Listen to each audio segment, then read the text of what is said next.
समझना सबके बस की बात नहीं होगी, इसीलिए इसे हिंदी में लिखिए।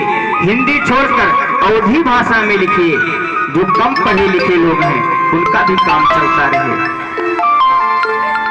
और अगर कोई वेद न जानता हो, पुराण न जानता हो, शास्त्र न जानता हो, उपनिषद न जानता हो, लेकिन इस संसार में ऐसा कोई प्राणी नहीं है जिसको रामायण की एक चौपाई न आती हो। वैसे कोई होगा जिसको नहीं आती होगी। तब गोस्वामी तुलसीदास जी महाराज इसे हिंदी में अवधी में लिखा। कब लिखा? संवत 1631। संवत 1631 में रामायण की रचना हुई। अच्छा, जब रामायण लिखी गई, बाबा गोस्वामी तुलसीदास जी महाराज लिख दिए और जैसे लिखकर तैयार किए, तैयार करने के बाद काशी के कुछ विद्वानों ने विरोध कर दिया कि ये तो आप रामचरितमानस लिखे हैं और इसको हिंदी में लिख दिया, अवधी भाषा में। कहा इसका परीक्षण किया जाए। संत महात्मा लोग कहते हैं, मैंने कहीं पढ़ा नहीं है, सुना है संत महात्माओं के मुख से कि ऐसा हुआ था। काशी जी में विश्वनाथ के मंदिर में 6 शास्त्र, 18 पुराण, 4 वेद, उपनिषद सब रखे गए और सबसे नीचे रामायण रखी गई। और जब सुबह पट को खोला गया मंदिर का, तो वहां दिखा क्या? रामायण सबसे ऊपर मिली।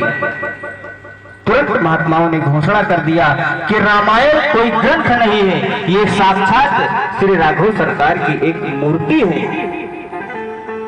इसमें राम जी स्वयं समाहित हुए हैं। महात्मा जितने वहां थे सबने घोषणा कर दिया कि रामायण कोई साधारण ग्रंथ नहीं है, ये साक्षात भगवान की बंगमयी मूर्ति है। एक एक चौपाई में, एक एक दोहे में भगवान का एक एक रोया समाया हुआ है।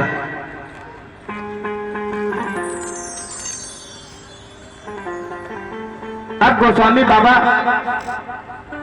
जब लेकर आए, अच्छा किसी ने कहा कि पहले कौन रामायण लिखा था? वाल्मीकि जी तो इतने बड़े विद्वान, वो तो पहले कैसे लिख दिए?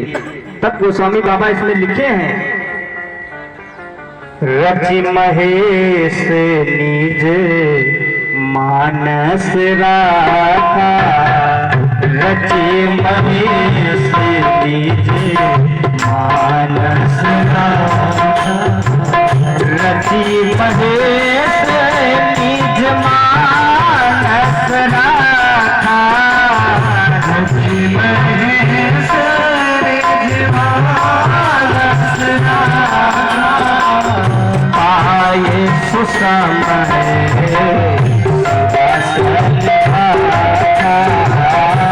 आए सुसमय।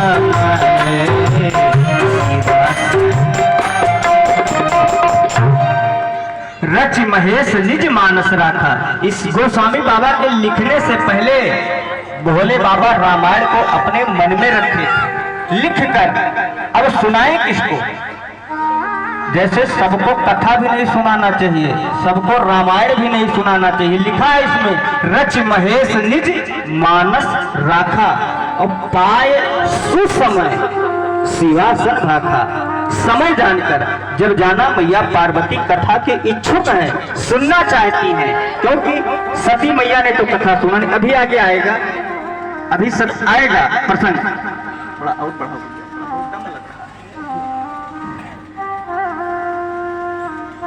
सती मैया तो कथा सुनी नहीं।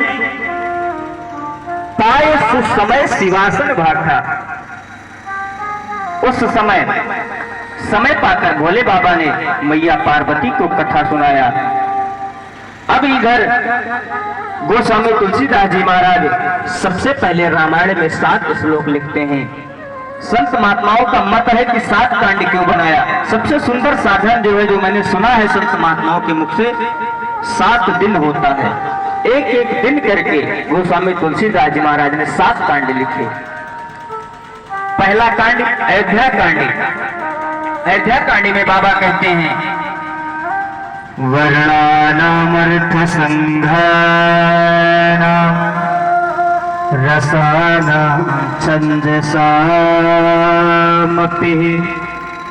मंगलानां चक्रितारो वंदे वाणी विनायको। सबसे पहले गोस्वामी तुलसीदास जी महाराज माता सरस्वती की वंदना करते हैं। अच्छा, जैसे सरस्वती माता की वंदना किया, तैसे कुछ लोगों ने टिप्पणी कर दिया, महाराज सर्वप्रथम तो पूज्य गणेश भगवान है। मैया पार्वती ने भोले बाबा से वरदान लिया था कि हमारे पुत्र को प्रथम पूजी करो, फिर आपने मैया सरस्वती की वंदना क्यों की? गोस्वामी बाबा कहते हैं तब कि पहले सरस्वती माता की वंदना मैंने इसलिए की कि बुद्धि के दाता है गणेश जी और बोलने की कला देती है मैया सरस्वती। अगर मान लीजिए बुद्धि बहुत हो और बोलने की कला ना हो, क्या बोलना है क्या नहीं बोलना है, तो इसीलिए सबसे पहले गोस्वामी तुलसीदास जी महाराज ने मैया सरस्वती की वंदना की, उपरांत गणेश जी की वंदना की। फिर बाबा दूसरे श्लोक में लिखते हैं,